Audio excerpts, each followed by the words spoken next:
Welcome back, guys, to another episode of Canadian Gamers. I believe we're at episode 95, and today's going to be a very special episode, and this is inspired by a few podcasts that were done by Kind of Funny Games and Tim Geddes, where he interviewed. One of those was with Brian Altano, and the other one was with Jarrod Petty, and basically they're talking about those dudes' gaming history. And I figured that would be very interesting to do this with Jared Nickel also, because he's quite the gaming historian. So we'll start in a few, but first I want to do some housekeeping.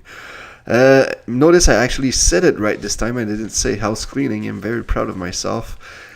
For those of you who are interested in our thoughts on the Nintendo Direct that came out yesterday, be sure to go on the YouTube channel and check out our direct impressions. We actually streamed it on twitch.tv/projectcoe, and we're not going to do a fanboys episode on it this time because we already did our impressions, so go there if you're curious to see that. And thanks to everybody, Jarrod and I did put up a call for everyone to go on our Twitch channel and like us there so we could get the affiliation with them, and we did it thanks to all your support, and we're very thankful for that. And now because of that, we can actually get some subscribers. So we've been talking over the years about Patreon and stuff like that, but there's actually a much simpler way to support Jarrod there, and that's simply to go subscribe to the Twitch channel, and that costs $5 a month. But we're not asking you to actually do that. What we're asking you, if you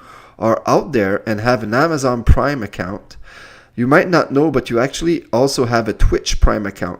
And what that does is that gives you a free sub every 31 days. I believe it might be 30 days.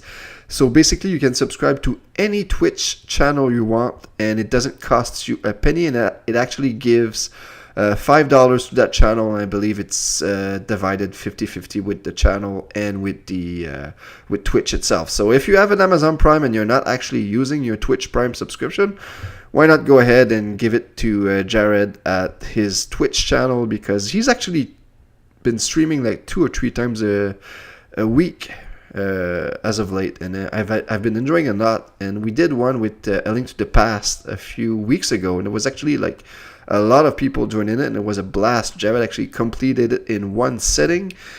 And yeah, we're doing a lot of stuff like that recently, so be sure to go to twitch.tv/projectcoe.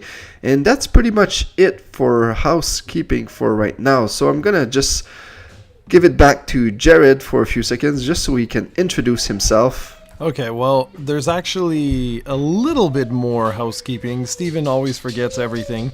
I just wanted to let you guys know that Dragon Quest XI, our playthrough of Dragon Quest XI is now 100% complete. It will wrap up on YouTube, I think it's the week of May 19th, but if you want to go ahead and check it out right now, like if you're curious to see how it all ends, it ends with episode 48 on Twitch. So I encourage you to go check it out, and I'm going to have my PlayStation 4 review. It's all done, just waiting to be uploaded. It's about I think it's 15 minutes, 14 minutes, something like that. And yeah, that's going to be coming out relatively soon. Like within the next couple of days, I'll be posting that. And I hope you enjoy that, and you guys will be able to compare it with the 3DS version. And I know a lot of you are going to be asking me, which one I prefer, but I'll save that conversation for another day. So there you go.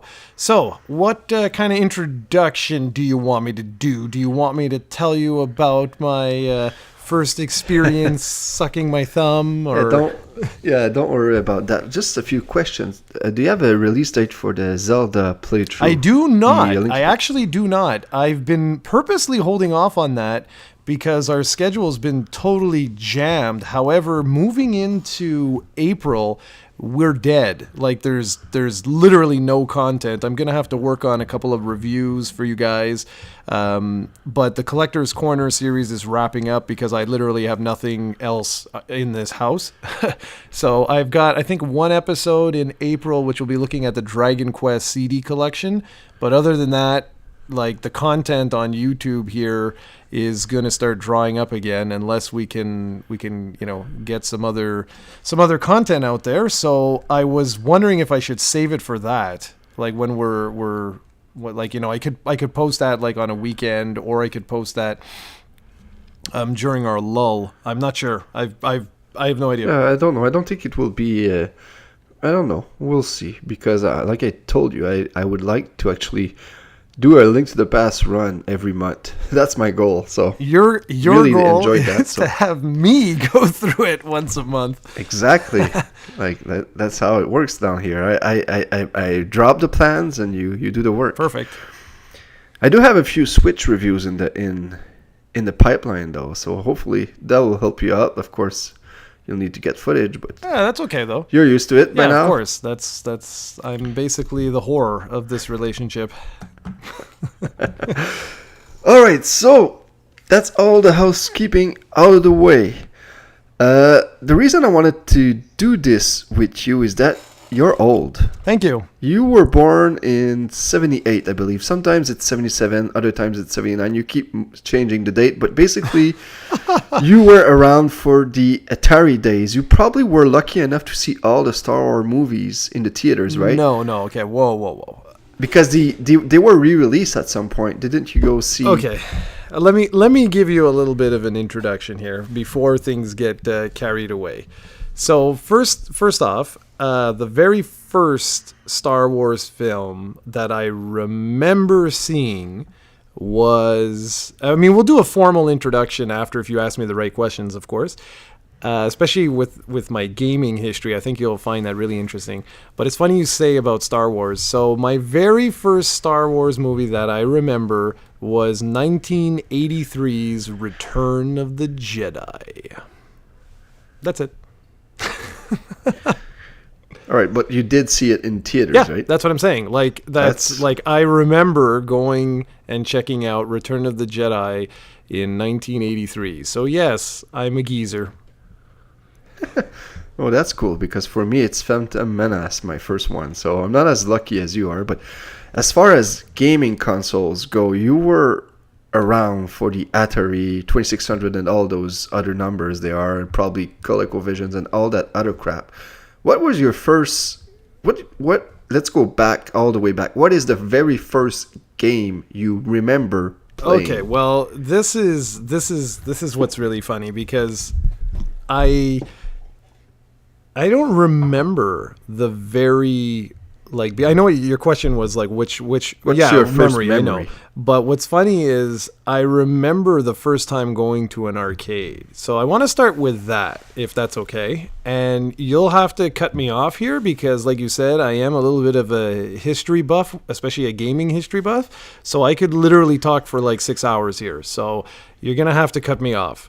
So, okay, so first things first. I want to finish with my Star Wars thing. So in 1983, Return of the Jedi came out, and like all kids at that particular point in time, I was like 5 years old around the time, and playing, with all the different little action figures from Kenner, I think they were from. I think it was Kenner. No, is it Kenner, or who the hell owns the license? Is it Hasbro or... From the Netflix series, it seems like it was Kenner that did the original Star Wars toys. Okay. And He-Man. Like, that was my life, basically. And it was the life of everyone I knew. There's a couple of things I just wanted to explain this, because to put things in context. So at this particular point in time, if you lived in North America and you were a boy, chances are very, very high that you were playing with He-Man, you were playing with Star Wars toys. I mean, that was just it. In like the early 80s, like that's what you did, essentially. I was not a fan of Dungeons and Dragons. I didn't know anyone that was playing it, even though like around that time period, late 70s, early 80s, is when Dungeons and Dragons like really started out. But I wasn't a fan. Well, I wasn't a fan. I wasn't exposed to it. So specifically going into gaming here, I just wanted to explain a little bit about that, because like if you watch Stranger Things, I was pretty much part of that gang if you remove the Dungeons and Dragons aspect. Okay, like the friends that I had, we were like that, like we were a little ragtag group of friends, and arcades back then were literally everywhere. And my parents had taken me to an arcade, probably when I was like 4, I want to say, something like that.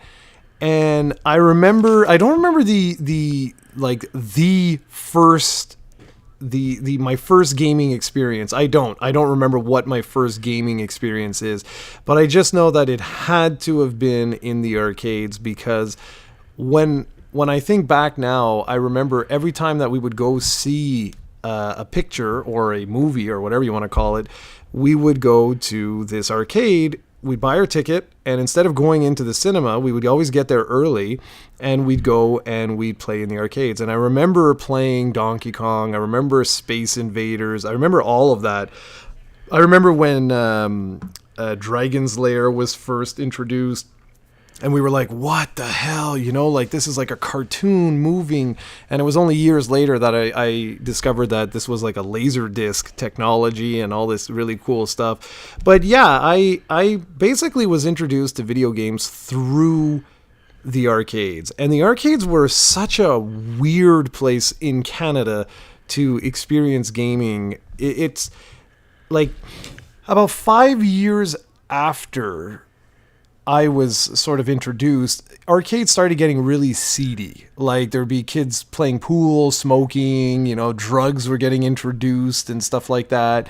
But for me, when I first started, it was a very family-oriented thing. Like everyone was around, man. There's no equivalent to this today. I wish people today, gamers today, could experience what it was like. It was magical. Like you would go to this big, essentially think of it like a big open area, and you had all these arcade cabinets everywhere. And I was so little that I remember they used to have to get a little stool, and I used to sit on the stool and literally be pressed up against this piece of not cardboard, but piece of wood, leaning in and moving, this giant, at the time, this is what's so funny, like to give you an idea how small I was, like the joystick today is like, whatever, but back then I thought you had to use 2 hands to move the thing around, and to realize like, no, you use one hand and then you use another hand to push on the button. And I remember my uncle used to move the stick around and I would push the button, and that was really, really something. And it's funny because like today I look back and I'm like, well, that had to have been like the Donkey Kongs, the Space Invaders. I always go back to those because that's what I actually remember. Pac-Man was a little bit before my time, like it just a bit, and even Space Invaders technically was before my time. It's just that I think like the local arcade that I had, they just had a Space Invaders there. But there's nothing like it. Like all I remember is anytime someone had a birthday, anytime there was a movie, or anytime you had like not a family function, but like almost like an outing, you'd go to the arcade. That was the thing that you did. And I don't know if you're going to ask about like my first console experience or anything, but like I never associated the arcades with what we had at home. So yeah, we had a 2600. That's the first Atari. We did have a 2600 at home, and I had tons of stuff for it, man. Like tons and tons of stuff. Games that today we consider classic. And it's so funny because I didn't know this at the time, but like Berserk, Defender, Joust, Spy Hunter, Pitfall, those are the type of games that I actually experienced on the 2600 before I actually experienced them in the arcades. And that's why I never really had this association that they were one and the same thing. Also, you have to remember is Atari was unbelievably simplistic. Like, I mean, crazy simplistic. Whereas the arcades, they were legitimate like PCBs. They were full, like you might as well say they were almost like computers that we have today inside those giant boxes, which is why, as a child, I never realized that they were actually the exact same thing. You know what I mean? I don't know if I'm making any sense or not, but like to me, arcades were like this magical land that you would go. So like, think of it like if you wanted to go play pool today, right? Well, you go play pool. You're gonna go out. You're gonna go to a billiard. You're gonna experience that whole thing. Whereas in your house, yes, if you have a large enough house, you could go and buy a pool table and have that. But more often than not, you're going to have some rickety little thing, that's going to simulate that experience. And so I never sort of related to that the two things were actually the same thing. It was only with the next generation, but I don't want to get too far ahead. So with the introduction of the NES, that's when I started my association. But I want to talk about that at some point. You have to let me talk about Super Mario Brothers. Yeah, I just wanted to talk about Mario a bit because I'm currently playing Versus Super Mario Brothers, and I was wondering if your first in experience with Mario Brothers, not Mario Brothers, but Super Mario Brothers, or you can even talk about Mario Brothers, was in the arcades or was it at home on the Atari or the NES? Okay, so Donkey Kong, I know for a fact was Atari was arcades. I know that for a fact. Mario Brothers, I know for a fact was arcade. Super Mario Brothers was the NES. There wasn't an arcade at that particular point in time. Well, I mean, okay, again, I'm generalizing, but at that point in time, I don't remember playing like Super Mario Brothers in the arcade. So I don't want to say it was one of the rare ones. It was probably where I was living at the time. They simply either didn't bring that machine in, or they had something else. I just, like, for me, I experienced Super Mario Brothers on the NES, and what was so incredible about that's actually a really interesting story. So my dad actually happened to be in New York City, and if you guys don't know this, when the market collapsed, I was a kid, right? I was a young kid at that time, and I wasn't a huge fan of Atari. Like, some people were like, oh, this is amazing. It was okay. I thought it was all right, but because I didn't have the association with, I didn't realize that arcades were the exact same thing as the Atari 2600, except the Atari 2600 games were dumbed down versions of the arcade games. I didn't realize. I was a stupid kid. And some would argue a stupid adult. But anyways. And so, just before you move on, I just want to ask you a quick question. Yes. I don't know much about the late 70s and early 80s. I know that there was the Atari 2600. I think the ColecoVision was around. I think it started with some Pong machines in the early 70s. First of all, was one of your parents into gaming? And second of all, why did they choose to go with an Atari 2600 over ColecoVision, for example? If you know the answer to that. Okay, well, it was my dad. My dad thought it was, he was a big fan of the arcades, and he purchased the 2600 because, like I said, I was really young. I mean, you can't count 78, 79, 80. You can't really count. You know what I mean? I have no recollection, really. I have, vague memories, like I said, about using two hands on the joystick and stuff like that. But in terms of why the Atari over the ColecoVision or vice versa or whatever, I don't think he was like a hardcore gamer type of deal.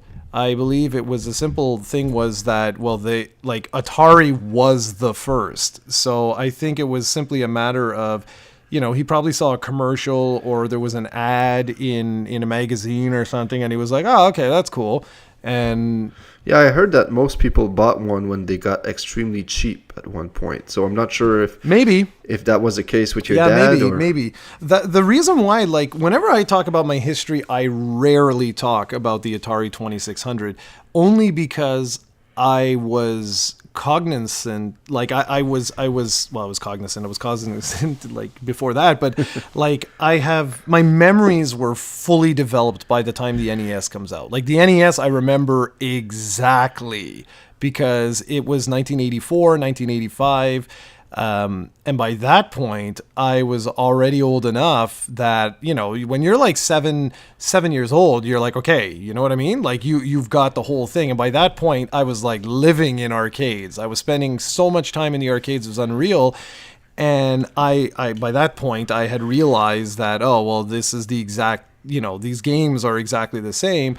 And I was born at a weird time. Like because of when I was born, I experienced the crash, right? So by the time that I had played some of these games that my father had, the market was already dead. The home market had already collapsed in like 1982, 83, somewhere, you know, around that point that like it's not like you saw all these things in stores and stuff, you know? And also at that young age, what was I doing in stores? I wasn't really doing anything in stores. Mm-hmm.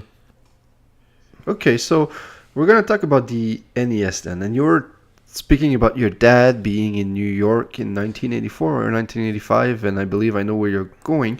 I just want to point out that at that time, and I was born in 85, so it wasn't that much different when I was at 7 or 8 like you are. Like there was not really any internet or anything like that. So did you know the NES was a thing? Nope. Did one of your friends had one before you? Because that's how most kids found out about the NES back in the day. Okay, so now you're gonna start getting into Ken and all of that. And I've probably talked about this guy over the years.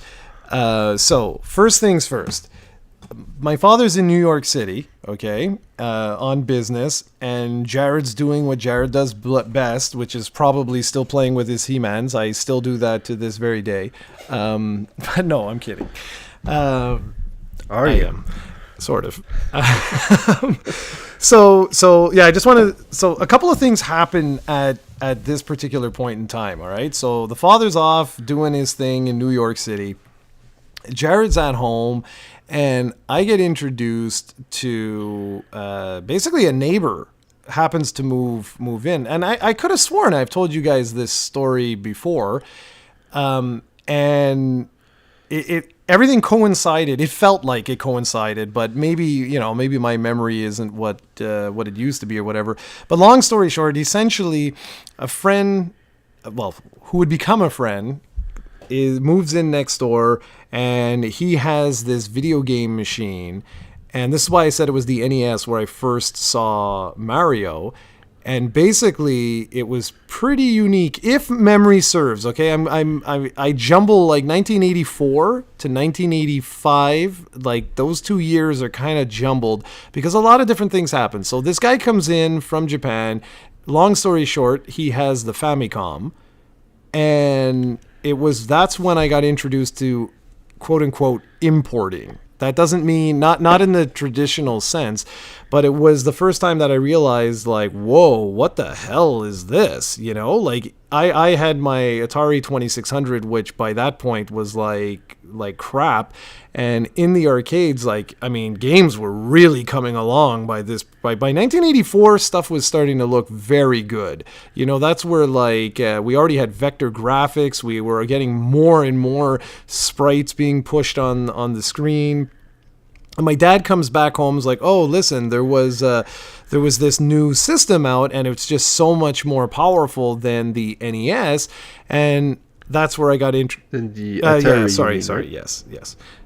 Then the Atari, and he, it has Rob the robot, and it had a couple of games with it, and I only found out years and years later that he paid like $500 or something insane, or 400 or something nuts like that for like the whole original package. But it was really cool to know that like I had one of the launch systems of the NES when it launched in New York, and I had no idea. For my entire childhood, I had no idea. It was only with the advent of the internet in around like probably not even with the advent of the internet, but with the internet, probably in like the late 90s when I actually discovered that like I had played with the launch NES and I had no idea. But I do vividly remember my first experience with Super Mario Brothers, because it was the first time I had seen something like that where the screen had scrolled and you had like a world now. And we all take this for granted today with, you know, like your Skyrims and all of this. But you have to remember back, most arcade games, even arcade games, were single-screened games. That's just the way it was. And a lot of that had to do with hardware limitations and just the size of the games. People also don't realize is just how tiny the games were. Like today, my God, your like Word documents can be, you know, like here. I've got a Word document from Canadian Gamers, okay? And it's 19 kilobytes. All right? Like that 19 kilobytes. I don't remember exactly what Atari was. I think that's around 2600 games. Well, there you go. Because there were 4, I believe. Yeah, kilobytes. I don't remember what the exact thing was. But yeah, exactly, man. Like people really don't understand just how little space these game makers had. So when I saw Super Mario Brothers, I was floored. Like I literally was floored. I was like, well, this is it, you know, like we've reached the peak. We've reached the higher echelon of gaming. It's never going to get better than this. And oh boy. And I'll never forget that. And with Ken, that was his name. He was the guy that really introduced me to role-playing games and that whole concept. He's the guy that introduced me to Dragon Quest and Final Fantasy and all of that. Because all of those games hit like in, oh boy, what was it? 86, I think, is when it was here. So it would have been, let me see, actually. Here, I got a computer right in front of me. Let me see. Because I want to see when... because it just hit, I think it was the late 80s, mid to late 80s, 1986. There you go. Okay, so there you go. So he would have been the guy that would have introduced me. So most likely what happened then was, let's see when the NES actually went on sale. NES, let's see. Just want to get my years straight. Because I know that he got, where is it? Retail availability, come on. Where are you? Why do I not see release date anywhere? Oh, that's weird. Okay, Famicom's 1984. So it looks like it was out in 1984. No, here we go. Okay, Nintendo seeded these first systems to limited American in New York City on October 18th, 1985. So there you go. So chances are he brought that back. Because I remember, like, for Christmas, I basically had nothing. Okay, like I remember that, and I was told that in advance that when he had gotten back, that's what it is. Okay, so now it's all coming back to me. So the Christmas of 1985 is essentially when I got that. So he probably got back, tried to hold it, but he was also curious, and I remember that he had gotten Super Mario Brothers. He had gotten the pack-in games for Rob the Robot, which was Gyromite and was it just Gyromite? I have no clue. Christ, I don't even remember. Never been a Rob the Robot. How dare you? How dare you? But anyways, so that was that, and then it was the following year. That makes sense. So it would have been the following year in 1986 when Dragon Quest was introduced. So he probably came here. Let's see, when was it released? May. So he probably came in like September of 86. Something like that. That would explain it. So that's why I said, like, when I was telling you, like, 1984, 1985 were all big blur. Well, it's not 1984, 1985. It's 1985, 1986. And by that point, though, that, like, I remember, I remember all of those experiences. And even to this day, I will never, ever forget first booting up that Super Mario Brothers. And even with the manette, the controller, I'll never forget that, because the Atari controller, I had grown into it, right? Like, I played that at such a young age, and by the time the NES came out now, you're talking, let's see, if it was 85 plus the 2 years, so yeah, I would have been like 7 years old. So I was still young, but I remember being like, oh, this is so much better with the D-pad, which at the time I had no idea what that was, and just the two buttons and everything. And it's so funny because I go back today, like with the NES Classic, and I'm looking at this tiny little controller, and I'm like, good Lord, this is awkward. And it's got those, the triangular edges there that poke into your hand. But I remember as a kid, I was like, this is the greatest thing ever. I will never forget that, how unbelievably cool it was. But I had no idea what an NES was. And like you said, there was no internet. But before there was no internet, there were also no magazines. And this is the thing that a lot of people forget. Well, it's not that they forget, it's that we don't really talk about this stuff.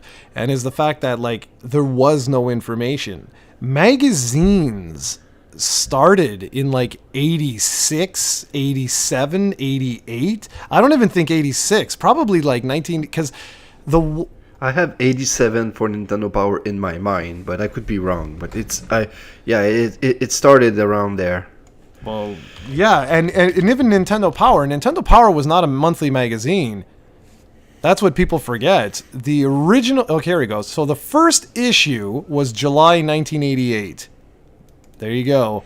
So, and I bet you, because it started where it was like every 2 months or every 3 months, and then it became a monthly format. But before that, let's see. Because I remember before the magazine, they had a couple of other things that they were doing. Like, they were like little like fan like letter type thingies that they used to do. But anyways, that's all besides the point. Doesn't matter. What matters is the fact that there was no news. Like, there was no way of actually getting any information. And I actually have some of my original magazines. Those are all at my parents' place. It would be really fun to dig those out one of these days, because I think you get a kick out of it to see before Nintendo Power existed, and they were just like a collection of like printed like documents, almost like newspaper documents, talking about some of the stuff from Japan, because in Japan there were already trade shows and things like that, and even in North America, well, primarily the United States, there was the Consumer Electronics Show. So yeah, so that was my introduction to the NES, and it was my introduction to like Super Mario. I'll never forget that. So funny that, today we all joke about blowing in the cartridges, yet in my mind, I don't ever remember doing that until years later. Like, when it was all new, I don't remember having any problems with it at all. And I'm sure I did. But it's funny how time plays tricks on you. And like, I just remember getting the machine, opening it all up, seeing that world, and it was Super Mario Brothers was the first thing that blew my mind. And then after that, the next two were The Legend of Zelda and Metroid. Those three games are essentially what forever shaped my like gaming taste. And then it would have been with Ken. That's when I would have been introduced to Dragon Quest and Final Fantasy, and I thought this was just like, like this was it. This was the greatest. I'm going to take a few series and just ask you a few questions. First off, I want your opinion on the sequels, because the NES had very different sequels when you take a look at Mario, Zelda, and Castlevania. Like, the second game were all very different than the original, and at the time we did not really know. Like, just take Zelda for example, we weren't sure if Zelda 1 or Zelda 2 was going to be the style they were going to use for A Link to the Past when that was announced. What did you originally think about those sequels? Okay, so I gotta tell you a few life events. First off, so in 1980, oh boy, I don't know, because my parents got divorced and my dad took off or whatever, but I got the NES. That's right, suckers. So why is that important? Because for whatever reason, I was like really like getting hardcore into these games, okay? And so, but because of all this stuff that was going on and moving and, you know, all this crap, we didn't have much money. So I love how everybody always, like, you know, in hindsight, oh, you had everything. Well, no, of course not, right? You had birthdays, you had Christmas, but you also had something else. And I love Stranger Things so much because of that little group. Because that Rat Pack group reminds me so much of me with my friends, where we had Nick, we had Ken, and yes, there was even a girl, and that was Sal. And we were like always collaborating with each other on gifts. So this was something that you did. And so what I mean by that is like, okay, so my birthday's in August. All right. So like, again, magazines and stuff like that are kind of hard to come by. Even Nintendo Power, which when that came out, which, what did I say was 88? July 88. So I don't remember when like the first Castlevania, Contra, and all those games came out, but most likely before 88.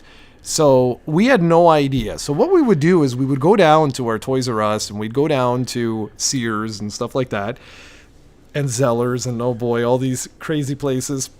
Because we were old enough that we'd take our bikes and we'd go down. That's why I love Stranger Things so much, because it reminds me so much of those days.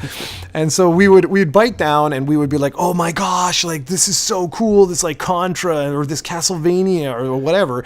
And so we would strategically align ourselves so that since there were 5 of us, each one of us would select a game that we were going to ask our parents for Christmas and for our birthdays. So if there's 5 of you, 2 games a year, well, that's 10 games, right? That's not bad. That's not bad at all. And you know the way it is. Relatives come in from out of town. They're like, oh, you know, here's like, you know, some like $20, $10, whatever it was back then. And so we'd pool our money together and we bought so many damn games, man. Like everything from, like I said, from Metroid to Zelda to Punch-Out to like just tons. The only thing we were missing was a Mega Man fan. That's the only thing. And a quick funny story with that is the reason why I wasn't introduced to Mega Man like at day 1 is because of that horrible box art. I was like, this is like the worst thing ever. I was like, I'm not gonna, like, who the hell wants to buy this crap? So anyways. Yeah, because that's the only way you would know about the game is by the box art. That's right. You wouldn't know what the game is because you wouldn't have read reviews or seen videos on it. So you would see the box art in the store and would be like, wow, this looks interesting. Yeah, no, precisely. On the contrary with that awful box exactly. art. And something else to note is that back in the day, they didn't have the games out for you. Like I've got Dragon Quest Builders beside me, right? So you've got the box art and you flip over the box and you have like a little like a little description of what it is and all this warning and blah blah blah. Well, most of the game stores, most of the stores back then, like these cartridges were liquid gold, right? Like they were flying off the shelves. And the NES was essentially a drug. Like everybody, every single kid I knew had an NES. That's why I find it funny when people talk about Master System. Because what's really funny with that's another story, but when my mother would remarry, like later on, you know, the man that she would start seeing and everything, he had a son, and his son was the only person in the universe that grew up not with an NES but with a Master System. But that's a whole other story. But so I got introduced to that actually relatively quickly. But anyways, going back to the NES thing, and I don't want to forget about the sequels, is that because these things were liquid gold and, you know, children are hooligans and thieves, they locked them away. So all you could see was literally the box art. You couldn't actually touch it, flip it around, and see the little images. So for most of the games, we literally had no idea what it was we were buying. Like, seriously, all we could do was look at the box art and be like, oh, that looks cool. Let's pick that up. And that's exactly why we picked up Punch-Out. Because I was like, oh, cool, Mike Tyson. That's Dream Mike, Iron Mike. And at the time, this guy was like breaking records everywhere with Olympics, with everything. And like he was all over the place. And so I was like, well, I got to have that, right? I'm going back now to, I want to make sure I don't lie to you guys. Yeah, so Metroid, right? Nintendo, I don't know if, like, depending on you guys, your age, but a lot of those really early NES games had a depiction of the in-game graphic as the original sort of, like, art. So for example, like Mario Brothers, right? You see a picture of Mario as he's actually about to die. Yeah, what are we looking at? Zelda was a whole other thing. I'll get into that in a sec. But like with Metroid, you actually see Samus shooting one of the enemies, and I was like, oh, that looks cool, you know? And also, I was floored. With every game that was coming out on the NES, I was more and more and more impressed because the definition of the characters. And what I mean by that is, on the Atari, your character didn't animate, really. Like, it just moved around, and then that was that. Whereas on the NES, like, you could make out that, like, your character had legs and stuff, which was amazing. With the Atari, you had to use your imagination. With the NES, it's like, well, I no longer really have to use that much of my imagination. So anyways, all this to say that without a good box art, you would not buy the game. It's as simple as that, because we had no way of knowing. Zelda was one where I was just like, well, it looks cool. It's gold. Like, that's it. That's all it was. I was like, I love gold. So that was essentially that. Castlevania, I don't think I need to tell you anything about that. Like, to this day, it actually it remains one of my favorite NES boxes of all time. Like, I was just like, that looks so badass with Dracula in the background and the whip swooshing and all that. So anyways, so we picked up the games, we traded amongst each other. Well, we didn't trade, but we would lend back and forth till everybody had to go. And that's how I got to experience so many games. It wasn't that I was a multimillionaire. It's called I was a smart kid. And my little rat pack basically was not stupid. So anyways, going to your original question about sequels. So what ended up happening was, you know, Nintendo Power is introduced. We got it from issue 1. One of us got it. I don't remember who or whatever. And then finally, we got to understand some of the games that were coming out, which was a really huge deal. Today, you can find out the last time Brad Pitt had a dump by just following his Twitter feed. But back in the day, man, like it was, you had to fight to get knowledge, man. Like, it was not easy. So Nintendo Power changed everything. It really, really did. And I also want to make something very, very clear to a lot of you guys. During the Atari days and even the arcade days back then, it was commonplace to basically keep games exactly as they were and slap on another moniker to the name of the game. So for example, you could have Pong, Super Pong, Ultra Pong, Omega Pong, Pong the Return.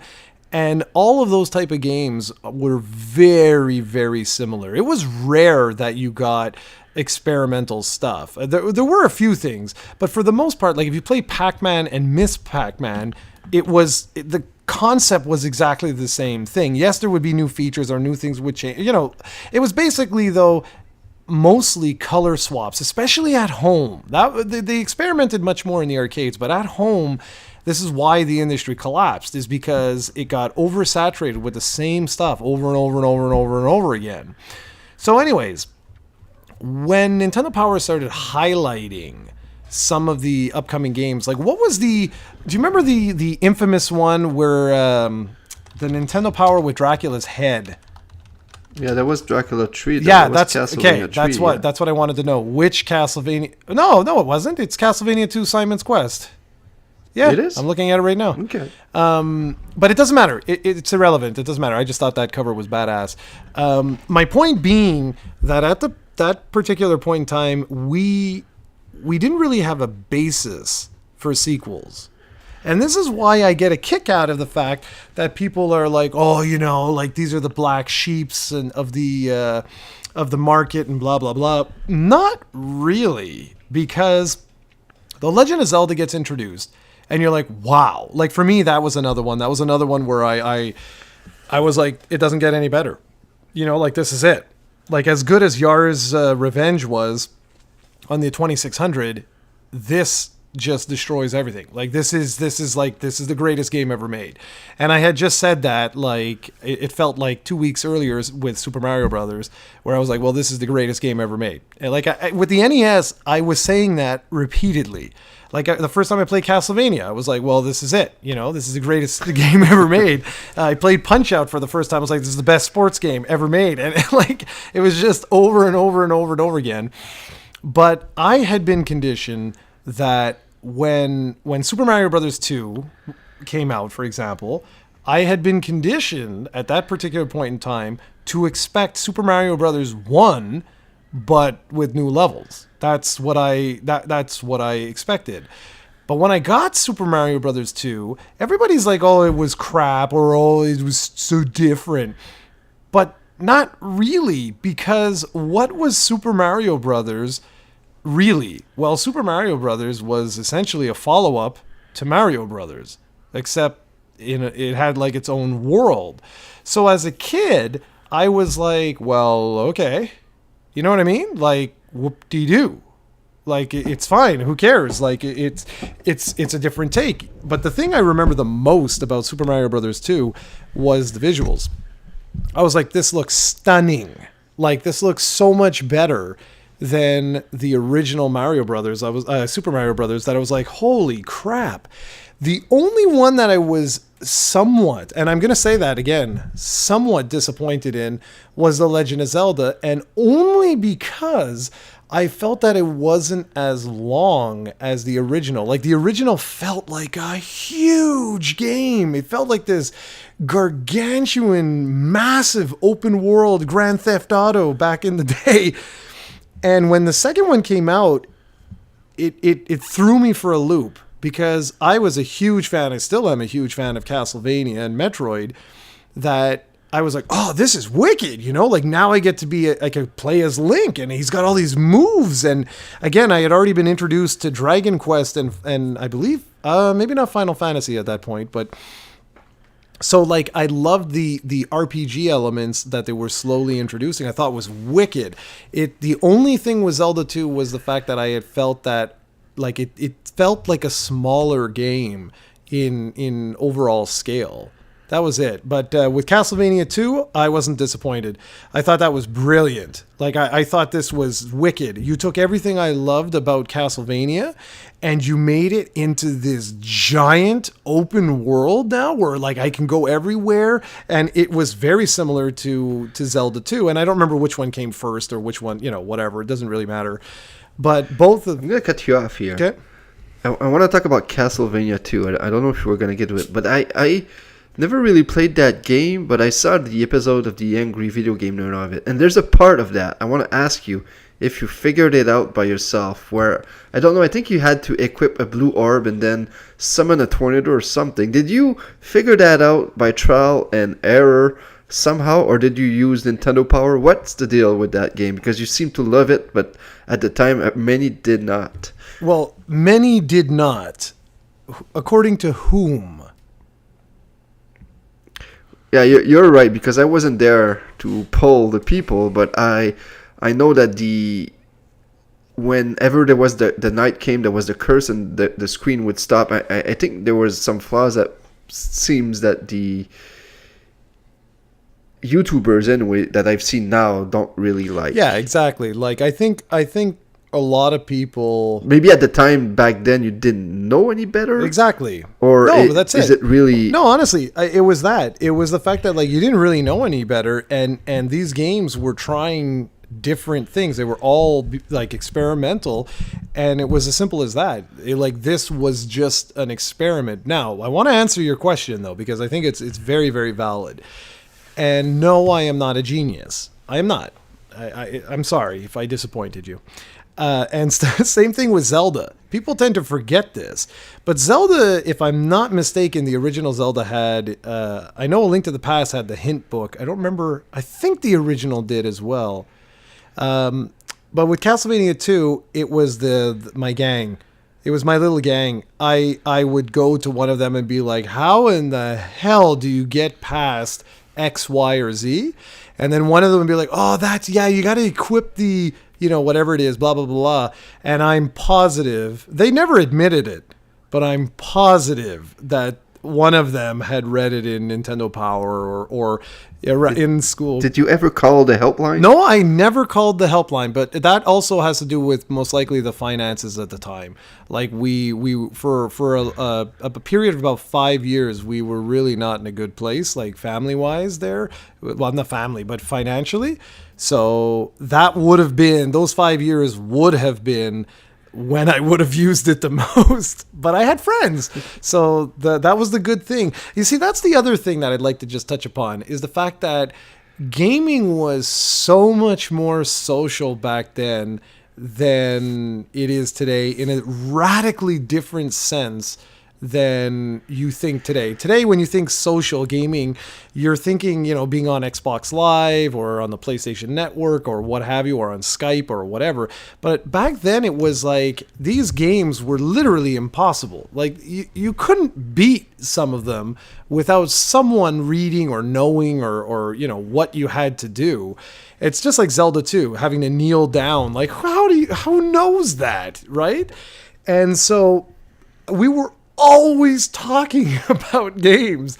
Anytime people would get together, that's all you would do is talk about this specific part of some specific game, of how in the hell do you get past it. And if by some miracle you were the guy that either read it first or figured it out first, then you were like the coolest cat on the playground there, because you were like, well, I know how to get to the next area. All you got to do is wait till the sun is up and then kneel and you'll be fine.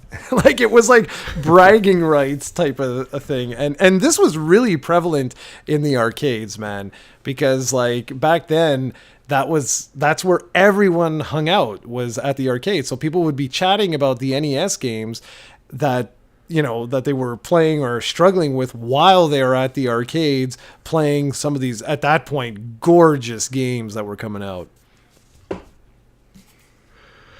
Okay, so I just realized that if we're going to do your entire gaming history, this is going to be a 10-hour podcast. So we're going to have to probably not go all the way to the SNES, but maybe just talk a bit about a few more NES games. I want to, because you also have some interesting stuff. You could probably talk about the arcades, the revival, I guess, when Street Fighter 2 came out in 91 or 92 and stuff like that. There's tons that you could talk about. Maybe we'll do a part 2 eventually, seeing what the response is to that. But I want to just move on from the NES. I know there's tons of games we haven't talked about in the NES, but that too would be like a 3-hour podcast. I want to quickly mention like about Sega, because for me, I grew up with the Nintendo and a SNES. I never had a Sega, and I find that the comparison with the SNES and the Genesis is ridiculous. In my mind, it's not even close. But from experience, it seems that if you grew up with a Genesis, you prefer it, and if you grew up with a SNES, you prefer it. I have a feeling that you, with your ragtag group of friends, like you said, you had access to both. Either you had them both, or one of your friends had a Genesis, you had a SNES, whatever the case may be. So maybe you can talk a bit, not necessarily an hour, but maybe 15-20 minutes about the console war that was the SNES versus the Genesis. Okay, well now you're getting into, we really should do a part 2 of this, because now you're going to get into some crazy stuff. I'm just writing a few things down here. That would have been 8, 9, 10, 11, and this would have been 13. So, okay. One of the gang, I think it was Nick, bought a Genesis in 1989. So I would have been, at that particular point, I would have been around 11 years old, if my math is correct. And I was very impressed, man. Very, very impressed. The thing is, if you didn't, I think it's not so much that you needed to grow up with a Genesis. It was more if you experienced it when the NES was king. That's what changed everything. And that's why people hold the Genesis in such a warm regard, is because there was nothing else out, man. Like, there was nothing else. There was just like, what else was there? The Master System, no one heard about. With my stepbrother, who was younger than me, when he had the Master System, that's all he knew. But when I introduced him to all the games that were on the NES, like, he was floored. He was like, well, they don't look as good and they don't sound as good, but dag nabbit, there's so many games on the NES of like this vastly superior quality that he like jumped ship immediately. That said, though, when I was first experienced like Altered Beast and stuff, I was floored, because again, you have to change the way you think of gaming to have a conversation like this for real. Because to all you guys listening, for at least to a lot of you, I'm sure, gaming has always been a console. It has always been a portable, and that's it, or a PC. Like, that's gaming to you.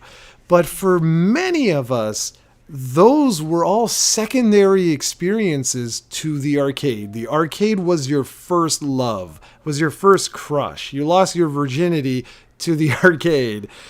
And no matter how good the NES was, it wasn't the arcade. And in the arcade, there was one company name that was synonymous with quality arcade video games, and that was Sega. Afterburner and like, you know, Outrun and all these kick-ass games always had this Sega like logo there. But for 99% of the population at that time, they didn't realize that Sega was actually making consoles. Like, I had no idea that the Master System was around. So I exclude that, and I look at it like the Genesis was essentially their first hurrah into the console wars. And I know a lot of people are like, oh, it was just a fluke because everything else they did was garbage. That is factually incorrect. Because all people are looking at when they make a claim like that is you're looking at their portables and you're looking at their consoles and everything. But you got to look at where this company really made a name for themselves, and that was in the arcades. So when Altered Beast gets announced, and when what was the other big one at launch? I can't. Golden Axe? Yeah, Golden Axe. Thank you. And Golden Axe, like, you're like, no way. Like, these awesome arcade games. And yes, today they're simplistic, and of course, but these awesome arcade games are coming home. And not only are they coming home, but they're coming home in a pretty damn good package. And my God, look at that controller. It's got a third button. That's amazing. And so, you know, joking aside, that was the appeal. And I don't know why, when I read a lot of history articles and impressions of the time, I don't know why people don't talk about that. Because I think my explanation is sound. I think, like, to someone who didn't experience it, I think it makes sense, right? You went to the arcades, everybody was in the arcades at that particular point in time, and there's one company whose name you just keep seeing over and over and over that's making these really fun, awesome games, and now suddenly they're bringing all of these games that you love to play in the arcades home, and you can only get them on the Sega Genesis. And that's it, you know? Like, to me, that was like, wow, this is awesome. Now, where... Just a quick question: was Sonic the Hedgehog in the arcades? No. Like, I personally don't know. No, that was that was like their answer to mascot, like having their own thing. But from day one, that was why the Genesis was successful. I mean, I'm not going to get into the whole reason, with Sonic and all this jazz, but I mean, that's why people talk so fondly of it. And that is it. It's as simple as that. The root cause of why is to do with that. With Nintendo, it wasn't bringing the arcade experience home. Yes, there certainly were tons of arcade games that were released on the NES, but the secret to the success of the NES was the fact that they made console games. You had your Castlevanias, and yes, there was an arcade of Castlevania, but it was Haunted Mansion. It wasn't the same thing. You had your Mega Mans. You had all these games that were designed for the NES, and that is what ultimately differentiated Nintendo from Sega from day one all the way until the Dreamcast, basically collapsed Sega. That was it. Sega was constantly focused on the things that they did best, which was making incredible arcade games. Go ahead today and play Crazy Taxi in the arcade. You're going to have a blast. Go play House of the Dead today. You're going to have a blast. But when they brought these experiences home, it wasn't the same thing. Yeah, they're fun, and they've always been fun, but it's not the same. You don't have that social aspect. You don't have this big, huge machine that you're sitting inside, and, just the interaction just isn't the same. And from day one of the Genesis, no matter how cool it was, again, bringing the arcade experience home. And with the Super Nintendo, when the Super Nintendo came out, it was about refining the home console experience. And I like to say that sums up the console wars to those of us that were lucky enough to have experienced both growing up. That was it. So to me, of that generation, that's the way I explain it. If you were a huge fan of arcades, you're going to love the Sega Genesis. If you love home console games, you're going to love the Super Nintendo. And because I was surrounded with the NES and the Famicom at a young age, plus the arcades, the truth is I love both platforms. There is a reason why I bought every single Sega Saturn game. I didn't do that just because it was a cool thing to do. It's because it was a great way of bringing the arcade experience home. But when people ask me which system should I go to, should I get a SNES or should I get a Genesis, I'll always ask, well, it depends on what kind of games you like. If you like role-playing games, if you like console-based platformers and stuff like that, then of course you're going to get your Super Nintendo, because you're going to get your Castlevanias, your Zeldas, your F-Zeros, your Marios, your Chrono Triggers, Secret of Mana, Dragon Quest, on and on and on and on. But by the same token, I can do the exact same thing on the Genesis with all the different arcade games that came out at the time. So I think that explains the console wars to me. All right, well, that's actually a perfect way, I believe, to end this, because I know if I ask you another question, you're going to go on for another 20 minutes, and this will never end, and I don't want this to be too long. But let me know in the comments if you enjoyed this and if you want a part 2 of this. Maybe at one point we'll do mine. So we have tons of options here, and I hope you guys enjoyed this. And of course, this is just a small portion of Jarrod's history, but as you can see, he has a lot to say, and that's why we'll probably end up doing a part 2. I had a lot of fun doing this, Jarrod, so let me know how you want to end this. Well, okay, I'll just say that this was a lot of fun. I love talking about those particular days, especially about the arcades and the ultimate question of what you said about the console wars, because I think it's a topic that history has made kind of insane.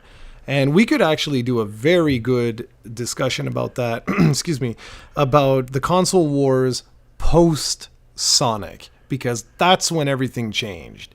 And I would actually like to have that conversation one day. But let us know what you guys think. I'm right with Steven. I'd love to do this with him too. I think this would be kind of interesting because his perspective is going to be radically different than mine, because him growing up during a totally different era is going to make a really big impact. But I will say this: all of you guys should really appreciate the games that you have today, because let me just say, it really, like, I think, what is it? Uncharted says the Latin saying is basically greatness from small beginnings. Well, gaming as a whole has essentially lived up to that motto. You cannot believe how basic and how simple and how humble this industry was when it started. And yet, look today. It's pretty amazing how far we've come. So with that, I'm going to say thank you all for joining. Thank you, Stephen, for this. This was a very good idea. I had a really good time. And we'll see you all shortly. Take care, everyone.